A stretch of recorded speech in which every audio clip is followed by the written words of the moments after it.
जय माता दी प्रो। आज मैं सुनाने वाला हूँ आपको दुर्गा सप्तशती से 7वां अध्याय, चंड और मुंड का वध। बने रहिए हमारी वीडियो के साथ, क्योंकि दुर्गा सप्तशती के सारे अध्याय आपको मिलेंगे पूजा पाठ जोन यूट्यूब चैनल पर। तो शुरू करते हैं आज का दुर्गा सप्तशती से 7वां अध्याय, चंड और मुंड का वध। ध्यान। मैं मातंगी देवी का ध्यान करता हूँ। वे रत्नमय सिंहासन पर बैठकर पढ़ते हुए तोते का मधुर शब्द सुन रही हैं। उनके शरीर का वर्ण श्याम है। वे अपना एक पैर कमल पर रखे हुए हैं और मस्तक पर अर्धचंद्र धारण करती हैं तथा कन्हार में पुष्पों की माला धारण किए वीणा बजाती हैं। उनके अंगों में कसी हुई चोली शोभा पा रही है। वे लाल रंग की साड़ी पहने हाथ में शंख पात्र लिए हुए हैं। उनके बदन पर मधु का हल्का हल्का प्रभाव जान पड़ता है और ललाट में बिंदी शोभा दे रही है।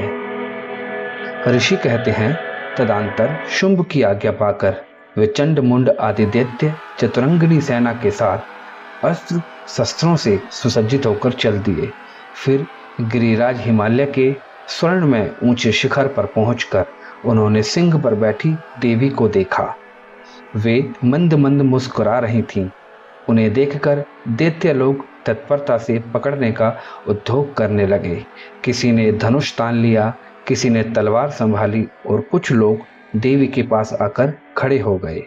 तब अंबिका ने उन शत्रुओं के प्रति बड़ा क्रोध किया। उस समय क्रोध के कारण उनका मुख काला पड़ गया, ललाट में भौहें टेढ़ी हो गईं और वहां से तुरंत विकराल मुखी काली प्रकट हुई, जो तलवार और पाश लिए हुए थी। वे विचित्र खड़ांग धारण किए और चीते के चर्म की साड़ी पहने नरमुंडों की माला से विभूषित थीं। उनके शरीर का मांस सूख गया था, केवल हड्डियों का ढांचा था, जिससे वे अत्यंत भयंकर जान पड़ती थीं। उनका मुख बहुत विशाल था। जीभ लपलपाने के कारण वे और भी डरावनी प्रतीत होती थीं। उनकी आंखें भीतर को धसी हुई और कुछ लाल थीं। वे अपने भयंकर गर्जना से संपूर्ण दिशाओं को गुंजा रही थीं। बड़े बड़े दैत्यों का वध करती ही वे कालिका देवी बड़े वेग से दैत्यों की उस सेना पर टूट पड़ी और उन सब का भक्षण करने लगी। वे पाशर वृक्षों को, अंकुशधारी महावतों, योद्धाओं और घंटा सहित कितने ही हाथियों को एक ही हाथ से पकड़कर मुंह में डाल लेती थी।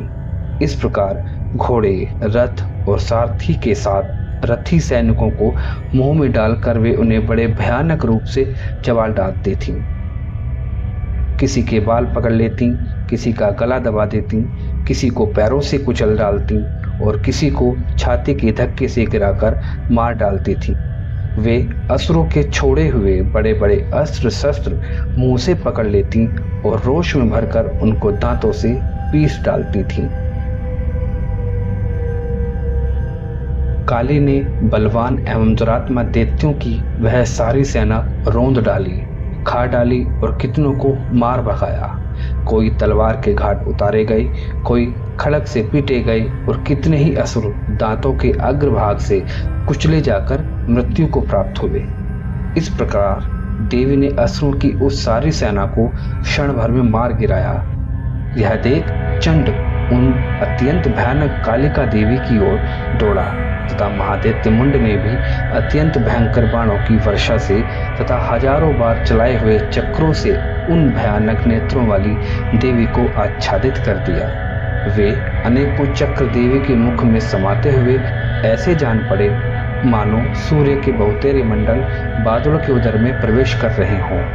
तब भयंकर गर्जना करने वाली काली ने अत्यंत रोष में भरकर विकट ठहास किया।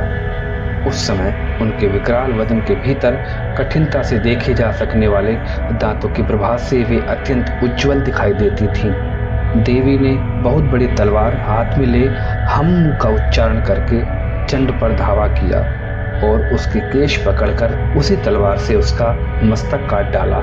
चंड को मारा गया देखकर मुंड भी देवी की ओर दौड़ा। तब देवी ने रोष में भरकर उसे भी तलवार से घायल करके धरती पर सुला दिया। महापराक्रमी चंड और मुंड को मारा गया देखकर मरने से बची हुई बाकी सेना भय से व्याकुल होकर चारों ओर भाग गई। तदंतर काली ने चंड और मुंड का मस्तक हाथ में ले चंडिका के पास जाकर प्रचंड अट्टहास करते हुए कहा, देवी, मैंने चंड और मुंड नामक इन दो महापशुओं को तुम्हें भेंट किया है। अब युद्ध यज्ञ में तुम शुंभ और निशुंभ का स्वयं ही वध करना।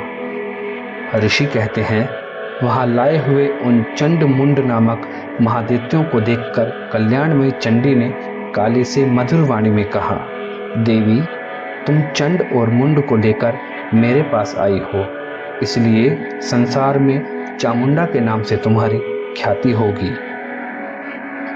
इस प्रकार श्री मार्कंडेय पुराण में सर्ववर्णिक मनवंतर की कथा के अंतर्गत देवी महात्म्य में चंड मुंड वध नामक 7वां अध्याय पूरा हुआ।